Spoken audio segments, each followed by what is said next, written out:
मित्रों नमस्कार। आशा है आप प्रसन्न होंगे।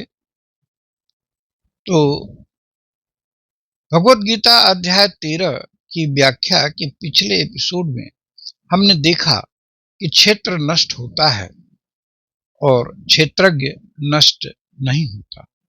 यहाँ हम विचार करेंगे कि परमात्मा कैसे सभी शरीरों में सम रहता है।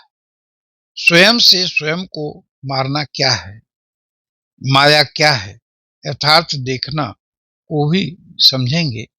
कर्म के लिए उत्तरदायी कौन है। तो जो मित्र नए हों वो कृपया चैनल को सब्सक्राइब कर दें, शेयर कमेंट भी करें ताकि भगवत वाणी जन जन तक पहुंचाई जा सके। शिष्य को जिज्ञासा हुई और उसने पूछा कि गुरुजी ठीक है, परमात्मा नष्ट नहीं होता। अब 28वें श्लोक में आता है न हिनस्त्यात्मनात्मानम।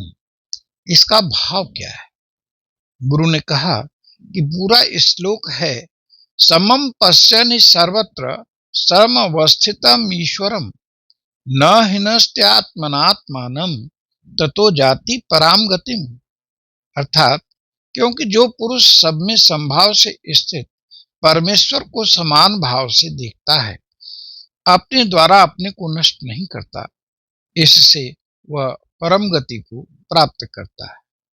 इसको समझते हैं। श्लोक कहता है समम पश्यन्, समान रूप से देखता हुआ। ही माने जस्मात, समान देखने से, सर्वत्र सब जगह, समवस्थितम तुल्यतया स्थितम अर्थात समान भाव से स्थित। किसे समान रूप से देखने की बात हो रही है? इस पर कहते हैं ईश्वरम, ईश्वर को। तो ईश्वर को समरूप से सर्वत्र देखने की बात कही गई। तो क्या है समरूप से देखना? तो आइए समझते हैं। जल में चीनी मिला दी तो सर्वत्र समानता से चीनी मिल गई। कहीं का जल ज्यादा मीठा, कहीं का कम मीठा नहीं रहा। ऐसे ही परमात्मा सर्वत्र समान रूप से है, होमोजेनियस फॉर्म में। जैसे तार में विद्युत बहती है समान रूप से, सूर्य समान रूप से प्रकाश देता है, अग्नि समान रूप से गर्माहट देती है। उसकी एक लौ ज्यादा गर्म तो एक कम गर्म नहीं रहती। ऐसे ही परमात्मा सर्वत्र समान भाव से स्थित है। उसकी कृपा सब पर समान है। तो कुछ लोग सुखी हैं और कुछ लोग दुखी, ऐसा क्यों? इसके उत्तर में कहते हैं स्वकर्म से। सूर्य तो समान तपता है, पर अगर आप छाया में चले गए तो यह न कहिए कि यहाँ सूर्य कम ताप दे रहा है। तो सर्वत्र समान देखने वाला न हिनस्त्यात्मनात्मानम, स्वयं से स्वयं को नष्ट नहीं करता। कोई भी व्यक्ति स्वयं से स्वयं को नहीं मारता का भाव है स्वयं को शरीर नहीं समझता। स्वयं को शरीरी, देही, परमात्मा, आत्मा समझे। यह न सोचे कि मैं मर गया। मरती तो शरीर है, पर शरीरस्थ कूटस्थ परमात्मा, जिसे गीताकार सर्वत्र समान बता रहे हैं, नाश रहित है। ऐसा समझ स्वयं को अमर समझे। और जब यह ज्ञान पक्का हो जाएगा तो क्या होगा? तो कहते हैं ततो जाति पराम गतिम, वह परम गति को पा लेगा। आगे शिष्य पुनः प्रश्न करता है कि माया को क्या समझें और यथार्थ देखना क्या है?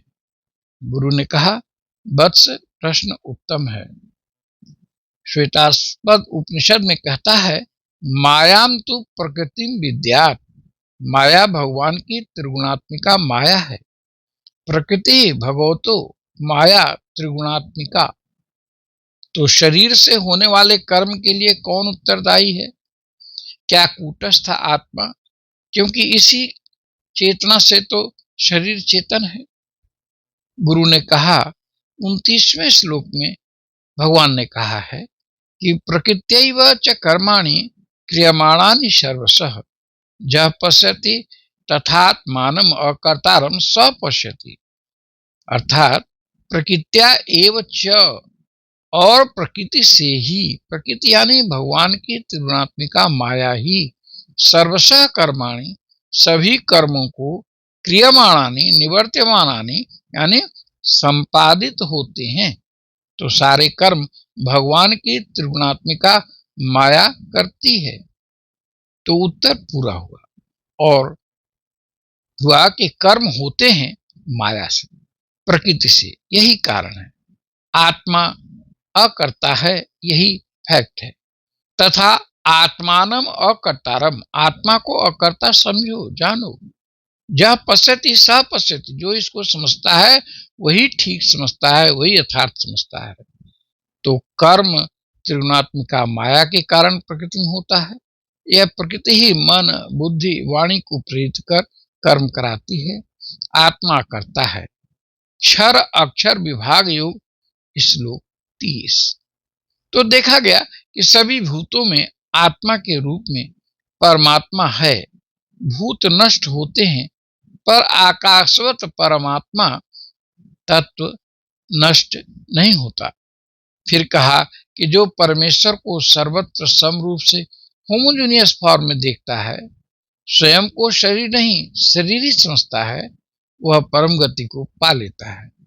जो आत्मा को अकर्ता समझे वही यथार्थ समझता है। तो शिष्य ने पूछा, आत्मा को वास्तव में परमात्मा है कहा गया, तो आत्मा का विशेष गुण भी परमात्मा जैसा ही होना चाहिए। इस पर गुरु कहते हैं 13/30 में कि जदा भूत पृथक भावम एकस्थम अनुपश्यति तत एव च विस्तारम ब्रह्म संपद्यते तदा। तो इसको समझते हैं कि यदा माने जब, भूत पृथक भावम एकस्थम अनुपश्यति, भूतों के अलग अलग भावों को एक परमात्मा में ही देखता है का भाव है। परमात्मा सारे ब्रह्मांड को एनवलप किए हुए है, लपेटे हुए है, इसलिए सारे जीव एकस्थ होकर उसी में स्थित है। 6/30 में भी यही कहते हैं, जो माम पश्यते सर्वत्र सर्वम च मयि पश्यति तस्याहं न प्रणश्यामि स च मे न प्रणश्यति।